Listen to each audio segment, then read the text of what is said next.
तर नमस्कार विद्यार्थी मित्रांनो, स्वागत आहे तुमचं पुन्हा एकदा. मित्रांनो, आज जे आपलं सेशन आहे, तर हे एक महत्त्वाचं सेशन आहे. ज्या सेशनमध्ये आपल्याला अभ्यासायचं आहे एम-पी-एस-सीमध्ये राज्यसेवा कंबाईन ग्रुप बी आणि सी यासाठी महत्त्वाचं असणारा चॅप्टर, ज्या चॅप्टरचं नाव आहे मित्रांनो वारे. विंड फॉर्मेशन कशा पद्धतीने होतं आणि मग या वाऱ्यांवरती हमखास जो आहे तर एक्झामला तुम्हाला प्रश्न विचारलेला दिसून येतो. थोडीशी कन्सेप्शनल गोष्ट आहे. जनरली ही पुस्तकातून वाचताना थोडं लेंदी आपल्याला वाटू शकतं. म्हणून आपण आजच्या सेशनमध्ये आपल्याला विंड्स फॉर्मेशन कशा पद्धतीने होते, वारे नेमके कसे वाहतात आणि मग या वाऱ्यांचे कोणकोणते प्रकार आहे त्यावरती सुद्धा आपल्याला चर्चा करायची आहे. तर आजच्या सेशनमध्ये आपण सुरू करणार आहोत वारे. आता वाऱ्यांचे जर प्रकार आपल्याला बघायचे तर बेसिकली एक्झाम पॉईंट ऑफ व्ह्यूने आपल्याला तीन पद्धतीचे वारे जे तर ते शिकायला भेटतात, ज्याच्यामध्ये तुम्हाला तीन प्रकार दिसत आहे बघा. ग्रहीय वारे, स्थानिक वारे आणि हंगामी वारे. तीन वेगवेगळ्या फॉर्मेशनमध्ये तुम्हाला हे दिसून येतात, ज्याच्यामध्ये मोस्ट ऑफ द कॉम्प्लिकेशन्स कशामध्ये तयार होतात तर ते ग्रहीय वाऱ्यांमध्ये. प्लॅनेटरी विंड्स जे आहे तर यांचं फॉर्मेशन सहसा आपल्याला समजत नाही, पुस्तकामध्ये आकृती वगैरे आहे. आपण ह्या गोष्टी बेसिकपासून बघणार आहोत. मग प्लॅनेटरी विंड्स कशा पद्धतीने, जे की कंटिन्युअसली वाहणारे वारे असतात, ज्यांना आपण प्लॅनेटरी विंड्स किंवा ग्रहीय वारे म्हणतो. त्यानंतर येतो आपण स्थानिक लेवलला स्थानिक वारे. स्थानिक वारे किंवा लोकल विंड्समध्ये येतात बघा खारे वारे, मतलई वारे. आणि त्यानंतर तिसऱ्या नंबरला येतात हंगामी वारे, ज्याला आपण सिजनेबल विंड्स असं म्हणतो. ज्या सिजनेबल विंड्समुळे भारतामध्ये जर बघितलं तर पावसाचं जे प्रमाण तुम्हाला कमी जास्त प्रमाणावरती दिसून येतं. ज्याच्यामध्ये बेसिकली नैऋत्य मोसमी वारे आणि ईशान्य मोसमी वारे, ज्या वाऱ्यांमुळे भारतामध्ये जे तर पाऊस पडत असतो. मग या सेशनमध्ये आपल्याला काय अभ्यासायचं तर आपला सर्वात महत्त्वाचा मुद्दा असेल तो म्हणजे प्लॅनेटरी विंड्स. प्लॅनेटरी विंड्समध्ये कोणकोणत्या प्रकारचे वारे कशा फॉर्मेशनमध्ये वाहतात हे आपल्याला समजून घ्यायचं आहे. त्यानंतर मग आपण या बाकीच्या गोष्टींकडे बघणार आहोत. तर आजचं सेशन असेल प्लॅनेटरी विंड्समध्ये. आता प्लॅनेटरी विंड समजून घेताना मित्रांनो बेसिक काही गोष्टी माहीत असणं गरजेचे असतात. याच्यामध्ये दाब आणि जनरली दाबाचे पट्टे हा शब्द ऐकल्यानंतर थोडंसं कन्फ्युजन होतं. दाब आणि तापमान यांचं व्यस्तानुप्रमाण आपल्याला माहीत असणं गरजेचं आहे. फर्स्ट ऑफ ऑल आजच्या सेशनमध्ये आपण समजून घेऊया. सगळ्यात महत्त्वाचा मुद्दा म्हणजे आपल्याकडे जे प्लॅनेटरी विंड्स आहे, आपले ग्रहीय वारे आपण ज्याला म्हणतो, त्या ग्रहीय वाऱ्याचं फॉर्मेशन एक्झॅक्टली होतं कसं हे आपण समजून घेण्याचा प्रयत्न करूया. तर ही आपल्या समोर जी आकृती तुम्हाला दिसते, या आकृतीमध्ये आपल्याला अभ्यासायचं की कशा पद्धतीने ग्रहीय वारे जे तर ते वाहतात. तर आपल्या सगळ्याला माहिती आहे, बेसिक पासून आपण सगळ्या गोष्टी समजून घेऊया. जर ही आपली पृथ्वी आहे, तर या पृथ्वीवरती तुम्हाला असं दिसून येईल की पृथ्वीच्या मध्यभागातनं जाणारी जी रेषा आहे मित्रांनो, ज्याला आपण 0 डिग्री रेषा पण म्हणतो, पृथ्वीच्या मध्यभागातनं जाणारी जी रेषा आहे हिला आपण म्हणतो विषुववृत्त रेषा. कोणती रेषा? विषुववृत्त रेषा. इंग्लिशमध्ये आपण याला इक्वेटर असं म्हणतो. इक्वेटर किंवा विषुववृत्त रेषा जी आहे ती पृथ्वीच्या मध्यातनं जाते. आता हे प्रकरण समजून घेण्यासाठी ज्यांना अक्षवृत्त रेखावृत्त माहिती आहे त्यांना ह्या गोष्टी व्यवस्थित समजतील. कारण लॅटिट्यूड आणि लॉंगिट्यूड समजल्याशिवाय ह्या गोष्टी क्लिअर होणार नाही. आपल्याला माहिती आहे की पृथ्वीच्या मध्यातनं जाणारी जी रेषा आहे तिला विषुववृत्त रेषा म्हणतात आणि या विषुववृत्त रेषामुळे पृथ्वीच्या गोलाचे दोन गोलार्धामध्ये डिवायडेशन होतं. आपण जर बघितलं तर याच्या वरचा जो पार्ट आहे याला आपण उत्तर गोलार्ध असं म्हणतो आणि जो खालचा पार्ट आहे त्याला आपण दक्षिण गोलार्ध म्हणतो. मी हवं तर नाव पण लिहून देतो तुम्हाला. दक्षिण गोलार्ध, पुढचा आहे उत्तरेला उत्तर गोलार्ध. म्हणजेच पृथ्वीच्या मध्यातनं जाणारी जी रेषा आहे विषुववृत्त रेषा, या विषुववृत्त रेषेमुळे आपल्याला जवळपास दोन गोलार्ध मिळाले, उत्तर गोलार्ध आणि दक्षिण गोलार्ध. ठीक आहे. मग आता उत्तर आणि दक्षिण गोलार्ध मिळाल्यानंतर पृथ्वीच्या मध्यभागातनं जी विषुववृत्त रेषा जाते याच्यावरती दाब कसा असतो आणि गोलार्धावरती दाब कसा असतो किंवा ध्रुवावरती दाब कसा असतो आपल्याला हे माहीत असणं गरजेचं आहे. तर बघा, सर्वात महत्त्वाचा मुद्दा आपल्याला माहिती आहे की आपली जी पृथ्वी आहे ती विषुववृत्ताच्या भागावरती फुगीर आहे, बरोबर. मग आता हे विषुववृत्ताच्या भागावरती फुगीर असल्या कारणाने जर आपण याला साधा जर विचार केला सूर्याचा, तर सूर्यकिरण जर आपण विचार केला, हा खालचा जो पार्ट झाला किंवा हा वरचा पार्ट झाला, तर याला आपण ध्रुव म्हणतो बघा, पोल म्हणतो, सगळ्यांना माहिती असेल. हा वरचा उत्तर ध्रुव आहे आणि खालचा हा दक्षिण ध्रुव आहे, बरोबर. मग या पोलवरती किंवा ध्रुवावरती जर सूर्यकिरणांचा विचार करता, एक कॉमन गोष्ट आहे, अतिशय बेसिक पासून या गोष्टी मी तुम्हाला समजून सांगतोय. तर बघा, सूर्यकिरण कशावरती लंबरूप डायरेक्टली पडू शकतं असं जर मी तुम्हाला प्रश्न विचारला, तर ऑब्व्हियसली तुमचं उत्तर असेल की सर सूर्यकिरण हे विषुववृत्तावरती डायरेक्ट लंबरूप पडू शकतात. कशाच्या मानाने? तर ध्रुवाच्या मानाने.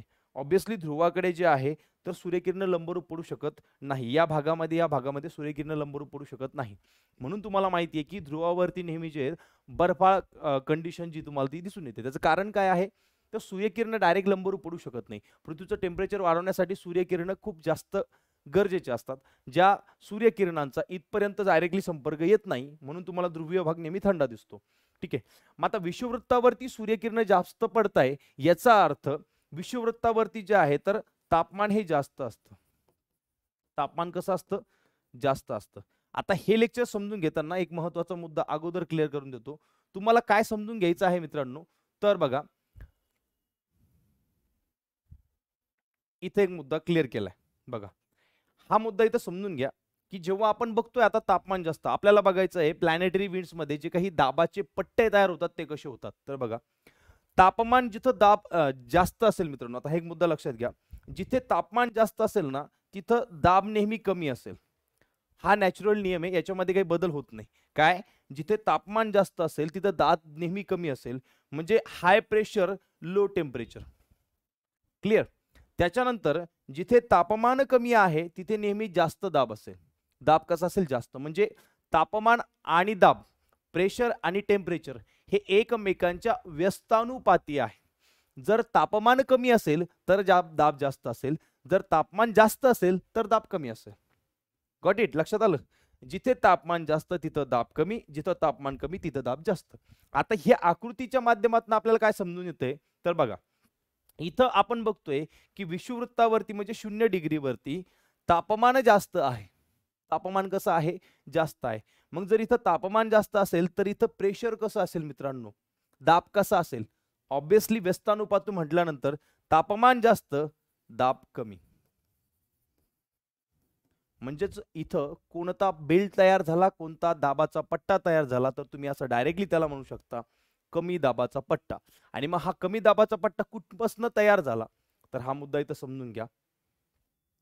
कमी दाबाचा पट्टा तयार झाला मित्रांनो विषुववृत्ताच्या 5 डिग्री उत्तरेला, विषुववृत्ताच्या 5 डिग्री दक्षिणेला.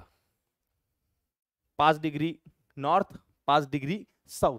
म्हणजे उत्तरेला 5 डिग्री, दक्षिणेला 5 डिग्री. आपण इथं हवं तर तशा पद्धतीने लिहूया.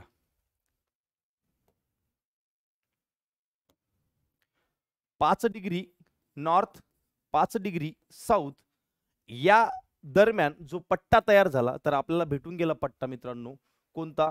कमी दाबाचा पट्टा, म्हणजे लो प्रेशर बेल्ट. कोणता तयार झाला?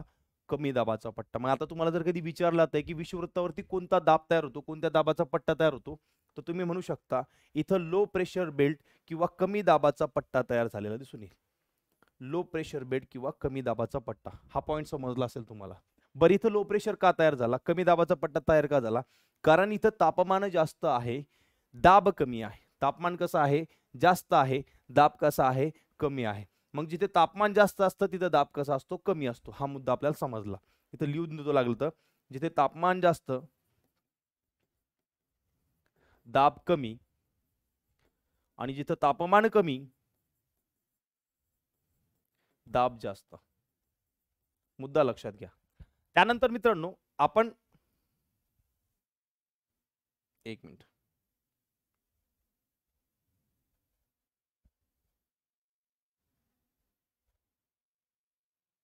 आपण जर विचार केला पुढचा, तर आपल्या एक गोष्ट अशी लक्षात येईल की या विषुववृत्ताच्या वरती जर आपण गेलो तर आपल्याला पुन्हा जावं लागेल, ते म्हणजे 25 डिग्री उत्तरेला. तर आपण उत्तरेचा पार्ट बघून घेऊया. या 0 डिग्री पासून उत्तर गोलार्धातला आपण समजून घेऊया. तर बघा 25 डिग्री ते 35 डिग्रीच्या दरम्यान उत्तरेला सुद्धा एक बेल्ट तयार होतो. अजून एक मी ड्रॉ करून टाकतो म्हणजे तो मुद्दा तुम्हाला क्लिअर होऊन जाईल. बघा आता याच्यामध्ये काय होतं की उत्तरेला 25 डिग्री ते 35 डिग्रीच्या दरम्यान काय होणार आहे, तर आपल्याला इथं समजलं तापमान जास्त असतं म्हणून दाब कमी असतो. आता इथं होतं काय उत्तरेला, की इथे तापमान जास्त आहे, याच्या कंपॅरेटिव्ह जर आपण इथं विचार केला तर इथं तापमान कमी असतं. कशाच्या? विषुववृत्ताच्या. कारण इथं तापलेली जी हवा आहे ती थंड होण्यासाठी वरती जाते, आणि मग याच्या कंपॅरेटिव्ह इथं तापमान कमी असतं. कशाच्या कंपॅरेटिव्ह? या विषुववृत्ताच्या बेल्टच्या कंपॅरेटिव्ह इथं तापमान कसं असेल? कमी असेल. कारण इथं असंही बघितलं पृथ्वीचा आकार पण कमी होत जातोय, आणि टेम्परेचरचा विचार करता इथे टेम्परेचर या मानाने कमी होतं. इथलं तापलेली हवा वरती जाते थंड होण्यासाठी, त्याच्यामुळे सुद्धा इथं तापमान जास्त कमी असतं.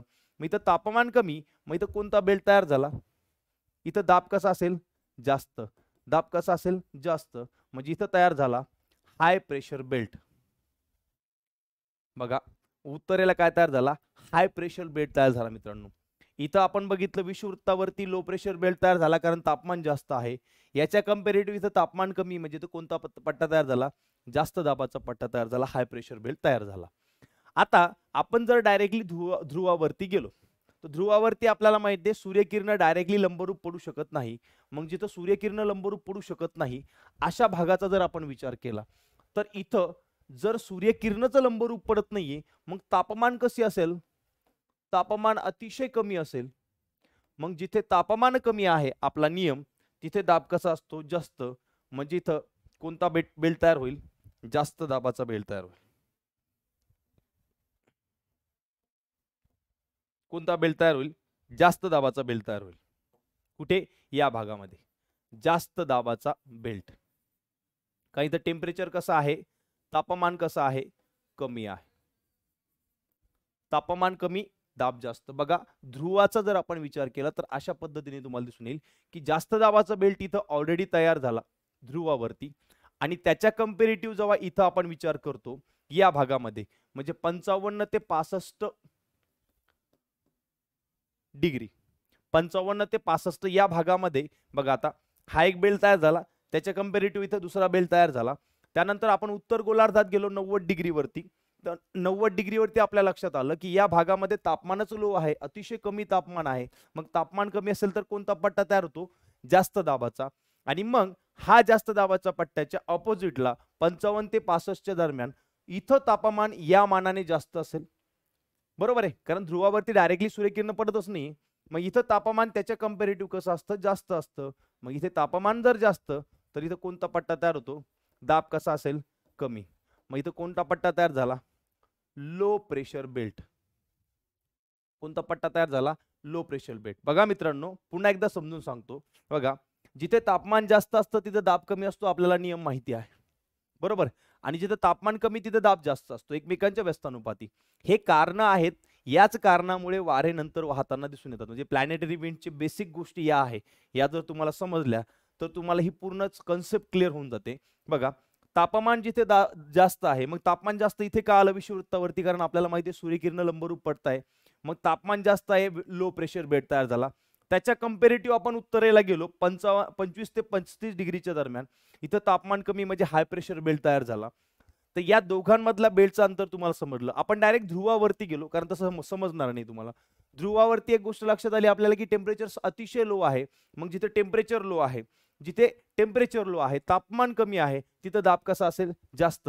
म्हणजे तिथं हाय प्रेशर बेल्ट तयार झाला ध्रुवावरती. त्याच्या कंपॅरेटिव्ह आपण 55 ते 65 च्या दरम्यान आलो तर याच्या मानाने इथे तापमान थोडं जास्त असतं. मग इथं तापमान जास्त आहे तर दाब कसा आहे? कमी. मग इथं लो प्रेशर बेल्ट तयार झाला. कोणता बेल्ट तयार झाला? Low pressure. म्हणजे बघा low pressure high pressure, low pressure high pressure. जास्त कमी जास्त कमी जास्त. सिक्वेन्स पण लक्षात ठेवू शकता तुम्ही. कमी दाबाचा पट्टा, जास्त दाबाचा पट्टा, कमी दाबाचा पट्टा, जास्त दाबाचा पट्टा. क्लिअर. आता हे झालं उत्तर गोलार्धात. बेसिकली भारत हा उत्तर गोलार्धामध्ये येतो म्हणून हा मुद्दा इथं लक्षात घेणं गरजेचं आहे. हा झाला उत्तर गोलार्धातला पार्ट. मग उत्तर गोलार्धामध्ये तुम्हाला अशा पद्धतीने low pressure high pressure, low pressure high pressure अशा पद्धतीने तुम्हाला पट्टे जे तर ते दिसून येतात. आणि कशाच्या दरम्यान दिसून येतात त्या अक्षवृत्तांचा पण आपण संदर्भ दिलाय. 5 डिग्री पासून 25, 35, 55, 65 आणि 90 डिग्री. आपल्याला माहिती आहे की विषुववृत्तापासून वरती 90 अक्षवृत्ते आहे हे आपल्याला माहिती आहे. त्यानंतर जर आपण दक्षिण गोलार्धात आलो तर तोच क्रम लागणार आहे. दक्षिण गोलार्धात काय होतं मित्रांनो? आपण अगोदर त्या पट्टेचे बेल्ट तयार करून घेऊया. बघा हीच सिच्युएशन आपल्याला इथं पण असेल. बघा इथे काय होतं आता?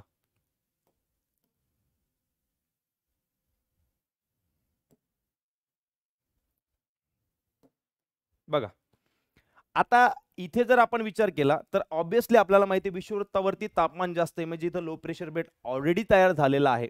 आपल्याला काही वेगळं करायची गरज नाही. मग इथं लो प्रेशर बेल्ट तयार झालेला आहे. मग त्याच्या कंपॅरेटिव्ह आपण जातो इथे जसं गेलो 25 ते 35 डिग्रीच्या दरम्यान. ऑब्विसली इथे तापमान जास्त आहे, याच्या कंपॅरेटिव्ह या भागामध्ये तापमान कसं असेल? कमी असेल. कसे असेल तापमान? कमी. आणि मग इथं जर तापमान कमी आहे तर इथं हाय प्रेशर बेल्ट असेल, जास्त दाबाचा पट्टा असेल. दाब कसा असेल? जास्त. म्हणजे इथं कोणता बेल्ट तयार झाला? High pressure belt. बघा विषुववृत्तावरती लो प्रेशर बेल्ट आहे, त्याच्या ऑपोजिटला वरती गेलो आपण तर तिथे हाय प्रेशर बेल्ट तयार झाला होता. दक्षिणेला आल्यानंतर इथे सुद्धा हाय प्रेशर बेल्ट तयार झाला. अतिशय बेसिक पासून आपण या गोष्टी बघतोय. त्यानंतर मित्रांनो आपण 55 ते 65 च्या दरम्यान गेलो. ॲज इट इज रूल इथं लागू होणार आहे. कसं लागू होणार आहे तर 55-65 दरम्यान कसं कंपॅरिझन करणार तर आपण डायरेक्ट गोलार्धावरती जाणार. आपण दक्षिण गोलार्धावरती गेलो, दक्षिण पोलवरती गेलो तर आपल्या असं लक्षात येतं सूर्यकिरण डायरेक्ट लंबरूप पडत नाही. जर सूर्यकिरण इथं डायरेक्ट लंबरूप पडत नाहीये तर अशा कंडिशनला काय होणार आहे, सूर्यकिरण लंबरूप पडत नसल्या कारणाने इथं टेम्परेचर किंवा तापमान कसं असेल, अतिशय कमी असेल. मग जिथे तापमान कमी असतं मित्रांनो तिथं दाब कसा असतो, नेहमी जास्त. म्हणजे इथं हाय प्रेशर बेल्ट किंवा जास्त दाबाचा पट्टा तयार होईल. मान्य आहे तुम्हाला? हाय प्रेशर बेल्ट किंवा जास्त दाबाचा पट्टा तयार होईल. याच्या कंपॅरेटिव्ह जर आपण 55-65 च्या वरती आलो या भागामध्ये तर आपल्याला असं लक्षात येईल की इथं तापमान कमी आहे, त्या मानाने इथं तापमान कसं असेल, जास्त असेल. मग तापमान जर इथे जास्त आहे तर कमी दाबाचा पट्टा तयार होईल. दाब कसा असेल, कमी. म्हणजे इथं कोणता बेल्ट तयार झाला, लो प्रेशर बेल्ट. हे एवढं सोपं आहे. बघा हे पुस्तकामध्ये सुद्धा दिलंय पण ते लक्षात येत नाही. आपण पट्टे कशा पद्धतीने तयार होतोय ते बघतोय. आपल्या लक्षात आलं की इथं जर आपल्याला समजलं तापमान जास्त, जरा त्याला साध्या आणि सिंपल भाषेत समजून सांगायचं झालं तर विषुववृत्तावरती जेवढे काही कंट्रीज येतात ना मित्रांनो तिथल्या लोकांच्या स्किनचा कलर कसा दिसेल तुम्हाला, टोटली काळा दिसेल. कसा दिसेल, टोटली काळा. मग का काळा आहे, ऑब्विसली आपल्याला माहिती की आपण उन्हामध्ये जर जास्त फिरलो तर उन्हामध्ये जास्त फिरल्यानंतर ऊन जास्त लागतं. ऑब्विसली स्किन जी आपली ती डॅमेज होते किंवा काळी पडते. म्हणजे सांगायचा मुद्दा असता विषुववृत्तीय भागामध्ये स्किन काळी असण्याचं कारण काय, तापमान जास्त. मग हे का सांगतोय, कारण तुम्हाला हे तिथं लक्षात राहील की विषुववृत्तावरती नेहमी तापमान जास्त असल्या कारणाने दाब हा नेहमी कमी असतो. आणि मग जर तुम्हाला हे समजलं तर मग इथले बेल्ट तयार करताना जड जात नाही. विषुववृत्तावरती तापमान जास्त, ध्रुवावरती नेहमी तापमान कसं असतं, टोटली कमी. कारण इथं सूर्यकिरण डायरेक्टली लंबरूप पडत नाही. काय कारण, पृथ्वीचा आकार तशा पद्धतीचा आहे म्हणून. आणि मग अशा पद्धतीचा बेल्ट जो येतो तो तुम्हाला तयार होताना दिसून येतो. आता याच्यामध्ये इंटरेस्टिंग गोष्ट अशी मित्रांनो की हा बेल्ट तयार झाल्यानंतर आता आपण दुसऱ्या आकृतीमध्ये समजून घेऊया पहिल्यापासून की इथं आता कशा पद्धतीने स्ट्रक्चर बदलत जातं. कारण तुम्ही हे बेल्ट फक्त पुस्तकामध्ये वाचले, याला आपण दुसऱ्या पेजवरती घेऊया. हितपर्यंत समजलं असेल तुम्हाला. बघा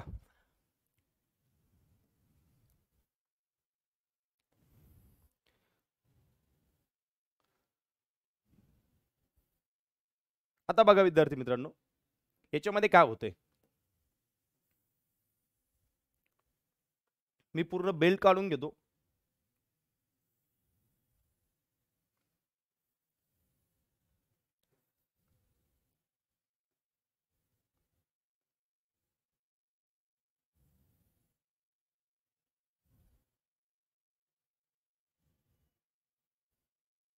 आणि खाली, ठीक आहे, ओके. सो लेट्स सी, आता बघूया आपण काय होतं. तर बघा हा थोडासा क्रॉस आला ना, एक मिनिट.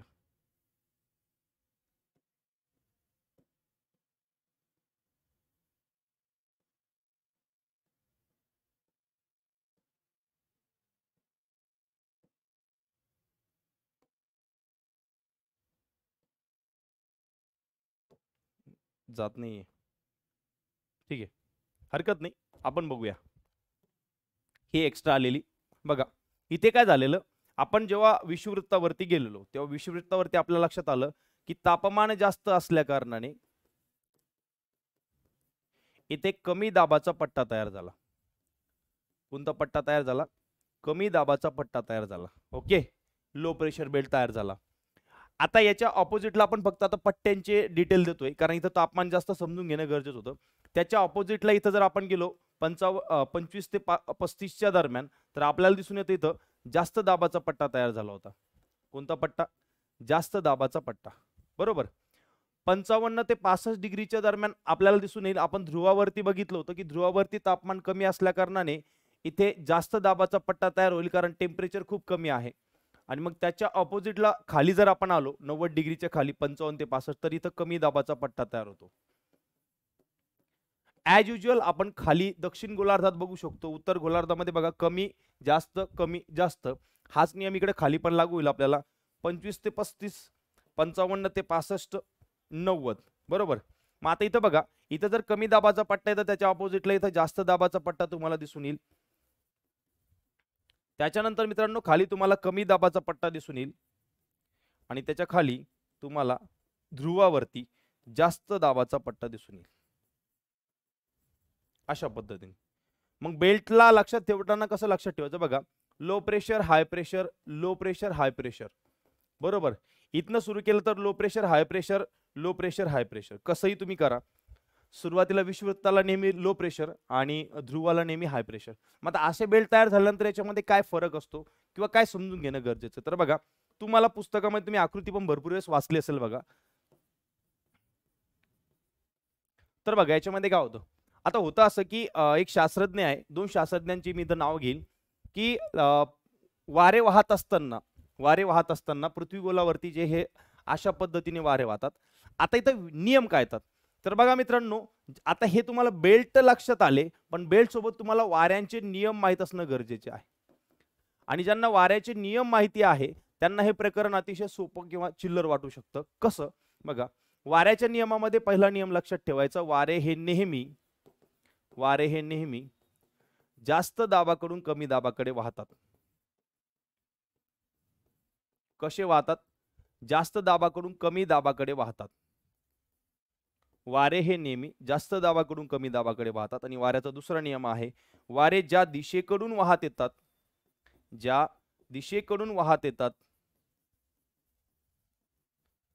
त्याच दिशेच्या नावाने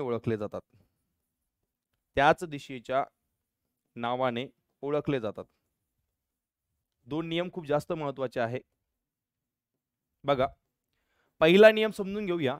वारे नेहमी जास्त दाबाकडून कमी दाबाकडे वाहतात. आता इथं आपण जे बेल्ट तयार केले ना, हे कशासाठी केले? वारे दाखवण्यासाठी कसे वाहणारे. वारे नेहमी जास्त दाबाकडून कमी दाबाकडे वाहतात. बघा, इकडे जास्त दाब दिसतोय, इथं कमी दिसतोय. जास्त दाबाकडून कमी दाबाकडे, जास्त दाबाकडून कमी दाबाकडे कसे वाहतील बघा, समजून घेऊया. आपण जो नियम आहे तो नियम इथं लागू करूया वाऱ्यांसाठी. बघा, त्यांनी आपल्याला सांगितलंय की वारे नेहमी जास्त दाबाकडून कमी दाबाकडे वाहतात. वारे नेहमी जास्त दाबाकडून कमी दाबाकडे वाहतात. पटतंय तुम्हाला? हा, बघा, वारे नेहमी जास्त दाबाकडून कमी दाबाकडे वाहतात. वारे नेहमी जास्त दाबाकडून कमी दाबाकडे वाहतात. वारे नेहमी जास्त दाबाकडून कमी दाबाकडे वाहतात. खाली पण तोच नियम लागू होणार आहे. वारे नेहमी जास्त दाबाकडून कमी दाबाकडे वाहतात. वारे नेहमी जास्त दाबाकडून कमी दाबाकडे वाहतात. वारे नेहमी जास्त दाबाकडून कमी दाबाकडे वाहतात. आय होप हे तुम्हाला समजत असेल. ठीक आहे, हवं तर मी याला मोठं काढून घेतो, साईज मोठी करतो.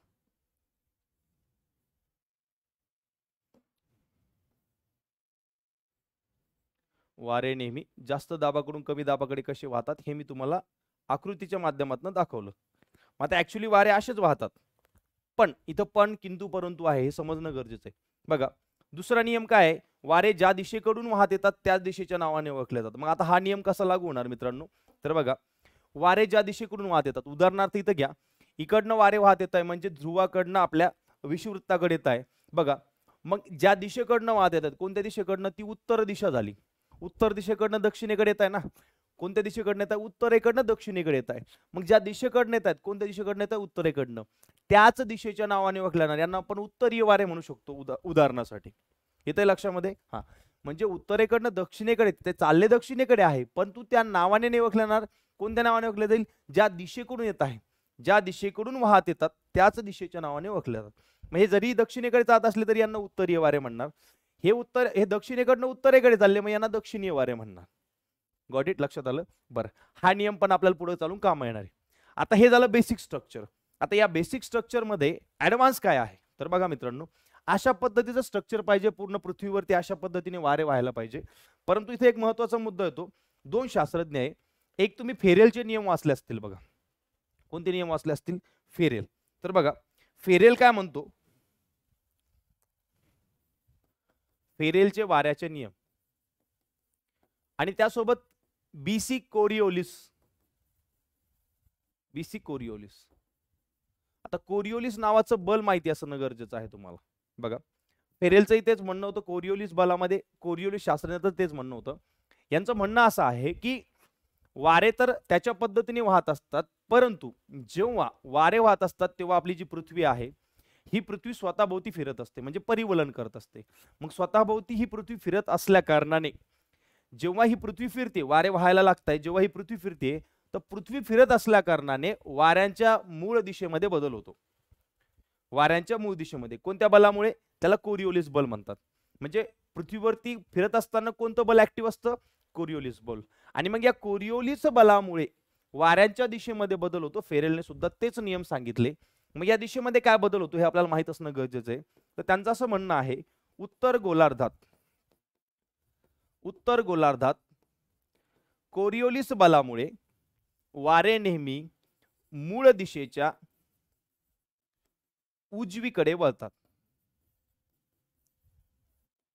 कोणत्या गोलार्धात? उत्तर गोलार्धात. वारे नेहमी त्याच्या मूळ दिशेच्या कसे वळतात? उजवीकडे वळतात. नियम क्रमांक 1. त्यात त्यांचं असं म्हणणं आहे की दक्षिण गोलार्धात वारे नेहमी त्याच्या मूळ दिशेच्या डावीकडे वळतात. कसे वळतात? डावीकडे वळतात. बघा, उत्तर गोलार्धात ते वळतात उजवीकडे, दक्षिण गोलार्धात ते वळतात डावीकडे. मग आता काय समजायचं आपल्याला? बघा, हे समजलं, हे नियम समजले. आता आपण इथं काढली आकृती. बघा, आकृतीमध्ये काय आहे? तर वारे अशा पद्धतीने वाहत आहे. पण कोरिओलिस बलामुळे आता यांच्या मोमेंट मध्ये दिशेमध्ये काय झाला? बदल झाला. मग कसा? तर बघा, जसा आपल्याला नियम सांगितला ना तशा नियमानुसार आपण चालणार. ब्लॅक पेन घेतो मी. जसा नियम सांगितला तशा नियमानुसार आपण चालणार. काय सांगितलं पहिल्या याच्यामध्ये? उत्तर गोलार्धात वारे त्याच्या मूळ दिशेच्या उजवीकडे वळतात. हा इथून सुरू झाला उत्तर गोलार्ध वरती, विषुववृत्तापासून वरती 90 अंश अक्षवृत्तापर्यंत म्हणजे ध्रुवापर्यंत हा झाला उत्तर गोलार्ध. उत्तर गोलार्धात वारे नेहमी त्याच्या मूळ दिशेच्या उजवीकडे वळतात. आता बघा मित्रांनो, हा आहे जास्त दाबाचा पट्टा, कमी दाबाचा पट्टा, हे तर तुम्हाला समजलं. मग आता याची दिशा अशी चालली बघा, याच्या उजवीकडे. म्हणजे आता मी आता असं उभा आहे, माझा उजवा हात हा, म्हणजे यांची डायरेक्शन आता अशी बदलणार. मग हे वारे कसे वाहणार? अशा पद्धतीने.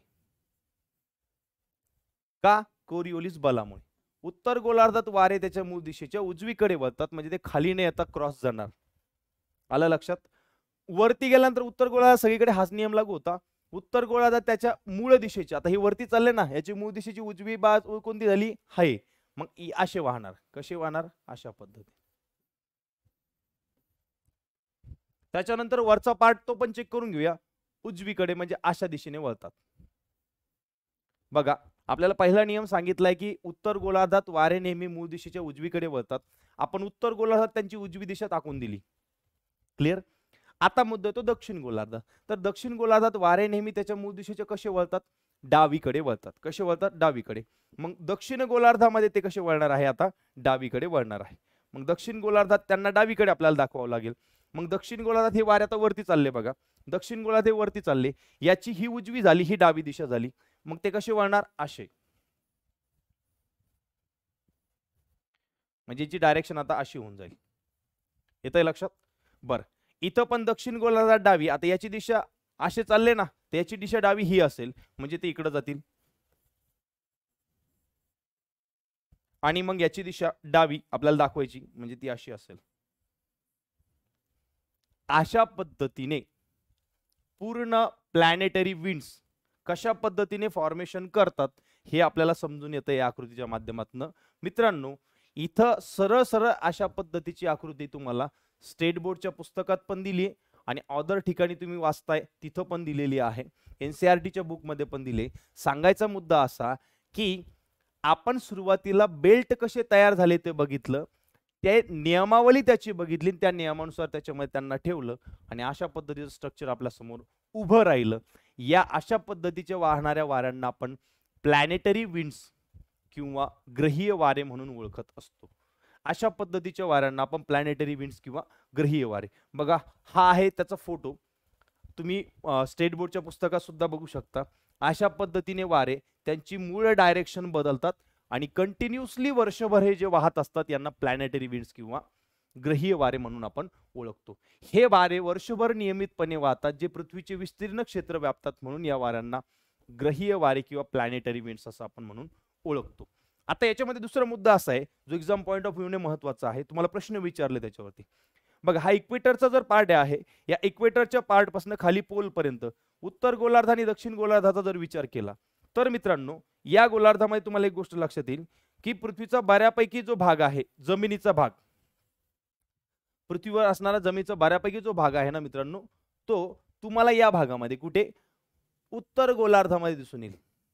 जमिनीचा पार्ट बऱ्यापैकी तुम्हाला कुठे दिसून येईल, उत्तर गोलार्धामध्ये. आणि खाली जो दक्षिण गोलार्धाचा पार्ट आहे ना, या दक्षिण गोलार्धाच्या पार्ट मध्ये तुम्हाला जमीन थोड्या कमी प्रमाणात दिसेल. म्हणजे इकडे काय दिसतं तुम्हाला, जल किंवा पाणी किंवा ओशियन किंवा महासागर दिसून येतात, समुद्र दिसून येतात. आता इकडे जमीन नसल्या कारणाने वारे जेव्हा वाहत असतात तेव्हा त्यांना अडवण्यासाठी विशिष्ट प्रकारचं साधन नसतं. जसं की पृथ्वीवरती वारे कशालाही अडवले जाऊ शकतात, झाडं म्हणा, घरं म्हणा, कुठल्याही गोष्टी म्हणा, डोंगरदऱ्या म्हणा. परंतु इकडे त्याला जास्त मोठ्या प्रमाणावरती जमीन नाहीये, अडथळा नाहीये, म्हणून हे वारे इकडे वाहत असताना मोठ्या प्रमाणात गरजत, आवाज करत, किंचाळत वाहत असतात. मग तुम्हाला ह्यावरती प्रश्न विचारला तो, गरजणारे 40, खळबळलेले 50, किंचाळणारे 60. म्हणजे अशा पद्धतीने हे जे वारे वाहतात हे कुठे वाहतात मित्रांनो, तर हे वाहतात दक्षिण गोलार्धामध्ये. तुम्हाला हा मुद्दा माहित असणं गरजेचं आहे. दक्षिण गोलार्धात या वाऱ्यांना कुठल्याही प्रकारचं कंट्रोल नाहीये, म्हणून हे जे वाहत आहे तर हे गरजत वाहत आहे. जर तुम्ही 50 डिग्री खाली गेले अक्षवृत्तामध्ये 50 डिग्री तर खळवळणारे वारे म्हणून ओळखले जातात, आणि 60 डिग्री लागे तर किंचाळणारे, त्यांचा आवाज सुद्धा ते करत असतात.